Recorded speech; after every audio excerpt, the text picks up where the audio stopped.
অথই, অথই। বাবা, আমার ওয়াইফ দেখি কাজের লোকও রাখছে বাসায়। Very smart my wife. ভাই ভাই, ও ভাই, কি কি কি- কি ব্যাপার? তুই কেমন আছিস ভাই?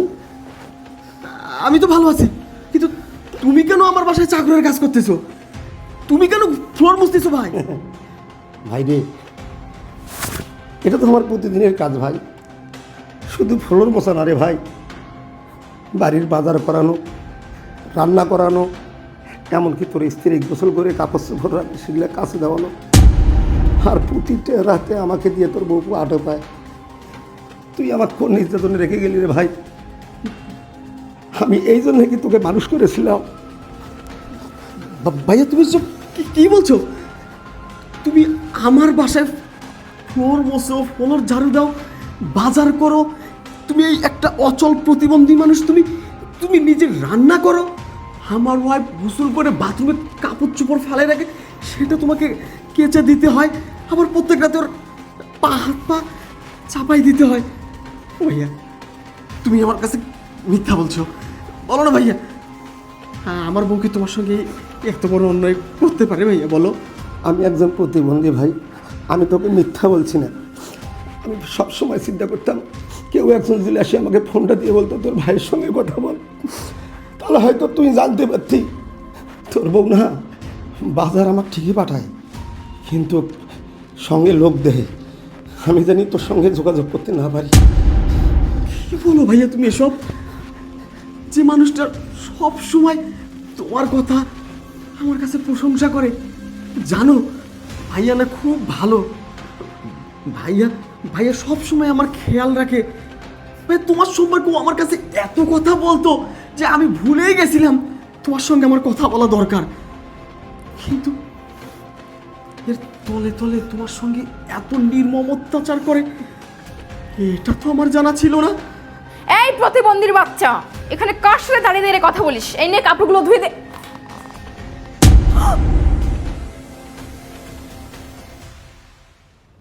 তুমি তুমি কখন আসলে? কি ব্যাপার ভাইয়া, আপনি কেন এসব করতেছেন? ও বুঝেছি।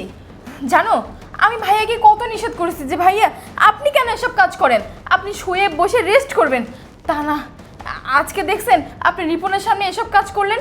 ও এখন কি ভাববে? ও ভাববে আমি আপনাকে দিয়ে সমস্ত কাজ করিয়ে নেই।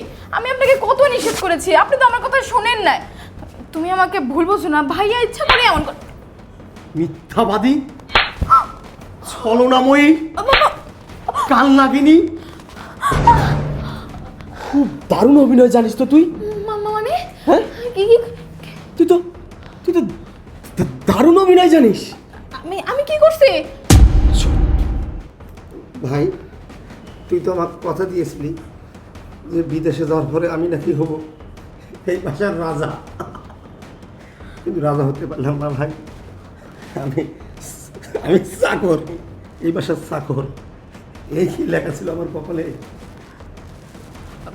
ভাই, ও ভাই, তুমি আমার ভুল বুঝো না ভাই, তুমি আমার ভুল বুঝো না। আমি তোমার ভাই, আমি তোমার কথা দিয়েছিলাম ভাই, তুমি আমার বাসার রাজা হয়ে থাকবে। কিন্তু কিন্তু এই যে তোমাকে আমার বাসার চাকর বানাইছে ভাই, এটা তো আমি জানতাম না ভাই। ভাই তুমি আমার একটু সময় দাও, আমি দুইটা কথা বলি। রিপন, তুমি বিশ্বাস করো আমি ভাইয়ের সঙ্গে এমন আচরণ কখনো করিনি। ভাইয়া মিথ্যা বলছে। ভাইয়া আপনার সাহস তো কম না, আপনি আপনার ভাইয়ের সামনে আমাকে অপরাধী বানাচ্ছেন। তুই যদি আর একটা কথা বলিস, খোদার কসম তোকে আমি খুন করে ফেলবো। তুই আমার যে ভাইটাকে ল্যাংড়া বললি না, তুই আমার যে ভাইটাকে প্রতিবন্ধী বললি না, তুই জানিস আমার এই ভাই কিভাবে ল্যাংড়া হয়েছে, আমার এই ভাই কিভাবে প্রতিবন্ধী হয়েছে? অনেক ছোটবেলায় বাবা মা মারা যায়, ভাই আমাকে মায়ের বাপের আদর ভালোবাসা দিয়ে মানুষ করে। আমার ভাই আমাকে নিয়ে স্কুলে যাওয়ার পথে আমি ভাইয়ের হাতটা ছেড়ে দিয়ে রাস্তার মাঝখানে চলে যাই। আমার ভাই আমাকে বাঁচাতে গিয়ে আজকে নিজে প্রতিবন্ধী। আমার ভাই প্রতিবন্ধী ছিল না, সুস্থ স্বাভাবিক একজন মানুষ ছিল। কিন্তু আমার ভাই আমার জন্য আজকে প্রতিবন্ধী। আজকে এই যে ধন সম্পদ দেখতেছিস না, ফ্ল্যাট বাসায় থাকিস, এসি রুমে ঘুমাস, এসি গাড়িতে চলাফেরা করিস, এটা কার জন্য জানিস? এটা কার জন্য জানিস?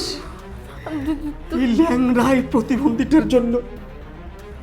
এই ল্যাংড়া প্রতিবন্ধীটা যদি সেই সময় মনে করত আমাকেও মানুষ করে ওর কি লাভ, সমস্ত সয় সম্পত্তি স্থাবর সব তো বাবা বড় ভাইয়ের নামে দিয়েছিল। হ্যাঁ, এই প্রতিবন্ধীর নামে দিয়ে গিয়েছিল, আমার নামে কিন্তু কিচ্ছু দেয়নি। অথচ দেখ, এই বাড়ি, এই বসত ভিটা সব আমার নামে উইল করে দিছে। গচ্ছিত নিজের কিছু সম্পদ ছিল, সেটা বিক্রি করে আমাকে প্রবাসে পাঠাইছে। আজকে আমি একজন প্রবাসী, আমি একজন সফল মানুষ, আমি একজন সফল প্রবাসী। প্রবাস থেকে আমি কোটি কোটি ডলার ইনকাম করি। অথচ একজন প্রবাসীর ভাই প্রবাসীর বাসায় চাকরের কাজ করে, সে কাজের লোক আমার বাসায়। তুই বলতো কত বড় নির্মম পরিহাস আমার নসিবে আল্লাহ লিখে রাখছে। যে প্রতিবন্ধীটা যদি আমাকে তখন লেখাপড়া না করাইতো, আমি শিক্ষিত হতে পারতাম না। এই প্রতিবন্ধীটা যদি আমাকে নিজের অর্থ খরচ করে বিদেশে না পাঠাইতো, আজকে আমি প্রবাসী হতে পারতাম না। আমার ভুল হয়ে গেছে। ভুল তো তোর হয়নি, ভুল কার হয়েছে জানিস? ওই প্রতিবন্ধী ল্যাংড়াটার। আমার একটা মেয়ের সাথে সম্পর্ক ছিল, আমি তাকে বিয়ে করতাম। ওই ল্যাংড়া প্রতিবন্ধীটা কি বলেছে জানিস? হ্যাঁ ভাই, আমার না একটা মেয়েকে পছন্দ হয়েছে, গরিব মানুষের সন্তান। তুই তোর ভালোবাসার কথা ভুলে যা, তুই গরিব মেয়েটাকে বিয়ে কর, আল্লাহ অনেক সওয়াব দিবে, একটা নেককার কাজ হবে। অসহায় গরিব মানুষকে সহযোগিতা করলে, একটা সম্মানের জায়গা দিলে আল্লাহ খুশি হবে। আরে আল্লাহকে খুশি করতে, ন্যাংরা প্রতিবন্ধীকে খুশি করতে নিজের ভালোবাসাকে কুরবান করে তোকে বিয়ে করেছিলাম। আর সেই তুই আমার ভাইকে বাড়ির চাকর বানাইছিস, ল্যাংরা প্রতিবন্ধী বলে তাকে তুই অপমান করিস, তাকে দিয়ে বাড়ির সমস্ত কাজ করাস। আমার ভুল হয়ে গেছে, আমাকে তুমি মাফ করে দাও। আমি তোমার পায়ে পড়ি। ভাইয়া, আপনার ভাইয়াকে বলেন না, আপনার ভাইকে বলেন না আমার ভুল হয়ে গেছে। ওগো, আমি আর এমন ভুল কোনোদিনও করবো না। মাপ তোকে আমি করতে পারি, যদি যদি আমার এই ল্যাংড়া প্রতিবন্ধী ভাই তোকে মাফ করে। আমার এই বড় ভাই যে আমাকে সন্তানের মতো লালন পালন করেছে, এখন পর্যন্ত বিয়ে করেনি, ঘর বাঁধেনি, সংসার বাঁধেনি, শুধু তোর আর আমার সুখের চিন্তা করেছে। ওই মানুষটা যদি তোকে ক্ষমা করে, তাহলে তুই ক্ষমা পাবি, তাহলে তোকে আমি কেটে টুকরো টুকরো করে ফ্রিজে ভরাই রাখবো। ভাইয়া, ভাইয়া আমি আপনার পায়ে পড়ে, ভাইয়া আমি না আপনার ছোট বোনের মতো, আমাকে আপনি মাফ করে দেন।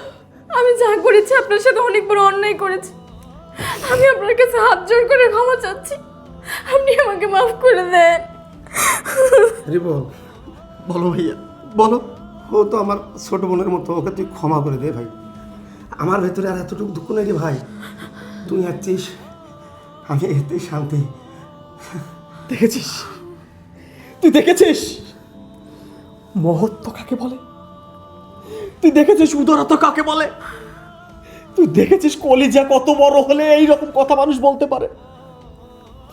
যে মানুষটাকে তুই দিন রাত চাকরের মতো কাজ করাই নিছিস, তার কাছে একবার ক্ষমা চাইছিস, সে সব ভুলে গেছে।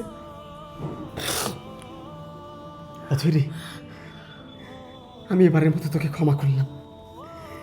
সেকেন্ড টাইম যদি কোনো দিন তুই আমার এই পিতৃ সমতুল্য বড় ভাইকে এই বিন্দু পরিমাণ অপমান অবহেলা করিস, আল্লাহর কসম করে বললাম, সেই দিন পৃথিবীতে আমার চেয়ে খারাপ রূপ তোর সামনে আর কোনোটাই হয়ে দাঁড়াবে না। ঠিক আছে, আমার ভুল হয়ে গেছে। তুই চল ঘরে চল, তুই চল ঘরে চল, বল চল বল। ভাইয়া চল। তোমার জন্য একটা খুশির খবর আছে ভাইয়া। কি খুশির সংবাদ রে ভাই? ভাইয়া তোমার পায়ের অপারেশন হবে, তুমি আবার স্বাভাবিক জীবনে আসবে, তুমি আবার সুস্থ হবে, তুমি আবার স্বাভাবিকভাবে চলাফেরা করবে। আমি হাঁটবো, হ্যাঁ ভাইয়া, হাঁটবো। তুমি হাঁটবে। চল ভাই।